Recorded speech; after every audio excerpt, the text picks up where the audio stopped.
Agora a gente vai falar do Choujou Jinbutsu Giga. Aqui, dentre todos esses que eu falei, esse aqui é o mais importante dentro da nossa discussão. Por quê? Porque é com esse tipo de ilustração que cria um movimento de humor, um movimento de crítica, um movimento de metáfora que vai ser muito usado por artistas que faziam registros impressos já no final do século XIX. Então isso aqui tem uma relação muito importante com o Japão. Há mangakas que usam esse, esse estilo, né? Há mangakas que têm obras que simulam esse estilo, ou personagens que têm poderes que lembram o Choujou Giga. Em tradução livre, são caricaturas de pássaros e animais, né? Também conhecido como Choujou Giga, né? Esse Choujou Jinbutsu Giga pode ser aí resumido para Choujou Giga. Tem 11 metros de extensão e é composto de 23 rolos. Né? Eles eram feitos em nanquim, era desenhado, não era xilogravura nem nada do tipo. E a xilogravura, para quem não sabe, você pega uma chapa de madeira, você talha e põe tinta nela e usa como sistemas de carimbos. Mais para frente eu vou explicar, principalmente no Kyoe, esse sistema da xilogravura é muito frequente e muito utilizado e vai ser utilizado 200, 300 anos à frente. A autoria é dada para um monge budista, né, o Toba Sojo, né, o Kakuyu. Inclusive, por conta desse sistema de desenho, várias pessoas mais para frente começam a chamar caricaturas e a desenhos cômicos de Toba-e, o E de imagem, desenho e tudo mais. Porém, há teóricos que dizem que mais de um autor foi responsável, porque existem representações do Choujou Giga que têm estilos bem diferentes do que esse aqui, que é o original, podemos dizer assim, o inferido ao Toba, essa imagem. Mas existem outros gêneros, outros estilos aqui que o desenho é diferente. Então, alguns teóricos colocam que não foi só o monge Toba responsável por ter feito o Choujou Giga e tudo mais. E eu coloco aqui no slide que é fácil comparar o Choujou Giga com elementos que serviram de inspiração para o mangá moderno. Mas olha o asterisco aqui, as letras miúdas. Eu coloco, como eu falei, apesar da influência do Choujou Giga, o mangá moderno, inclusive os mencionados nesse slide, né, o Norakuro, o Taku no Hachan, o Koguma no Kurosuke, foram muito mais influenciados pelos quadrinhos ocidentais, como os Funny Animals. Que quando eu for falar desses títulos, vou mostrar aí os Funny Animals.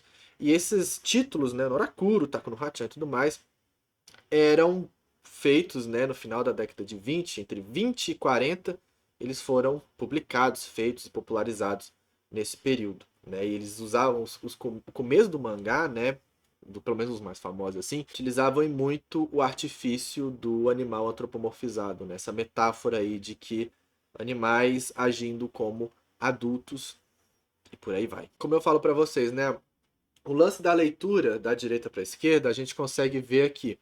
Acompanhe o cursor do laser. A gente vê uma mãozinha. Mãozinha de quem? E a gente revela que tem um macaco que está olhando para trás. Ele está correndo. Correndo de quê? Correndo de quem? E você vai revelando e aí você vê um coelho com um galho na mão, provavelmente está batendo no macaco, o que quer que seja, correndo atrás do macaco. E você vai abrindo, você vê uma mão. Que mão é essa? Você vai abrindo, revela-se um sapo. Então toda a história vai se desenvolvendo com o desenrolar desse rolo, com o desenrolar deste pergaminho. Né? Aqui também o Choujou Giga foi famoso e de certa forma criticado porque eles colocavam elementos, por exemplo, metafóricos, né? Aqui, por exemplo, é um mensageiro, um monge de algum templo ou de algum palácio, né? Representado como sapo, que você vê macacos vestidos como monges, né? E tal. Então tinha essa crítica acerca das personalidades culturais, personalidades políticas e religiosas do Japão nessa época. Aqui são vários desenhos, né? Aqui já tem elementos de humanos, tigres, outros tipos de animais, mas os mais clássicos e mais representados é o sapo, coelho e o macaco. Aqui é um rolo do século XVI, né, o Saru no Soshi, ou o pergaminho, né, o rolo dos macacos.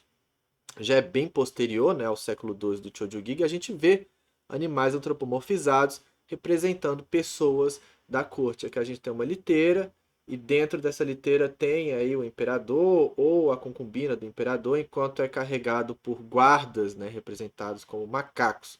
A gente vê os textos aqui, né, ligados a personagens, eles podem estar falando, eles podem ser alguma característica da cena, mas a gente consegue ver uma procissão sendo representadas, todas as pessoas dessa procissão sendo representadas por macacos.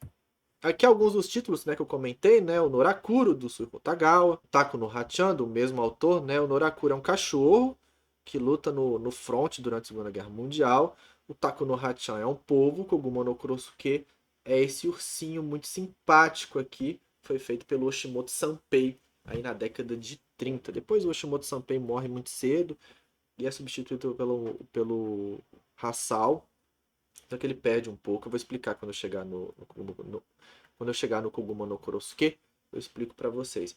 E aqui é um mangá mais recente, né? O Gigatown Manpu Zufu, ou foi um catálogo de mangá feito pela Konofumil. Foi essa autora aí. E ela faz um mangá de comédia no sistema de Yonkoma, né? Um sistema de 4 quadros, com um desenho aí simulando os personagens do Choujou Giga, né? Para vocês verem aí o quão popular é o Choujou Giga. Aqui, né, eu tenho o Choujou Giga Wars, que é um joguinho do Nintendo Switch, que é um joguinho de luta com esses personagens do Choujou Giga. Para quem acompanha Naruto, por exemplo, tem aquele personagem, o Sai, ele pega um rolo, e o pincel dele, o rolo é imbuído em chakra, e o que ele desenha, ele solta.